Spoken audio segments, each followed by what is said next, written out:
We have talked before about how the behavior of small traders can be used to kind of gauge the level of froth or optimism in the market. One of the charts we looked at was this one. We talked about how, call option purchases, how they surged to new records after the peak in the Dow, right? This is classic, second wave behavior where a counter trend rally in stocks is actually powerful enough to kind of lure the public back into the market. So what I want to show everyone now is a historical precedent that illustrates how dangerous the long side of this market might actually be. We're looking now at the NASDAQ, right? That's the top graph here. It runs from the top in March of 2000 until the low in 2003. Now the NASDAQ peaks on March 10 of 2000, and immediately following the peak, we had a quick 4-day drop, pretty big one too. It was like 13%.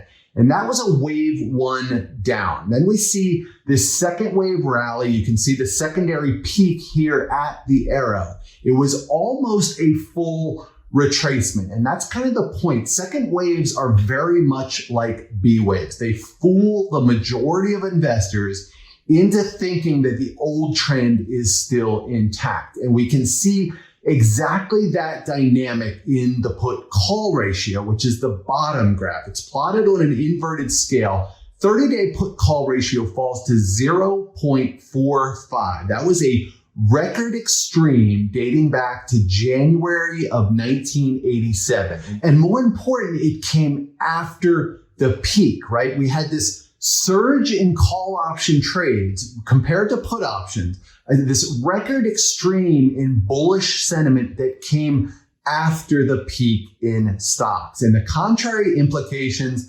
are clear on the graph. The next 3 years were a terrible time to be a bull, great time to be a bear. So that's an interesting historical data point, and it's a big reason why we are skeptical of the current rally. If we think back to that first chart, it's not the same metric, right? It's not the put call ratio, but the bearish message behind the frenzy for call options is the same. Now, I want to show one more really interesting chart that also tries to gauge the sentiment of smaller investors. This chart looks at the behavior of traders on the Robinhood platform, right? Everyone knows Robinhood. It's a online broker where amateur traders tend to congregate. New Robinhood accounts, first of all, have boomed, but more important, this chart shows the number of Robinhood users who are holding major index ETFs, right? So that's the S&P, the Dow, NASDAQ, Russell 2000.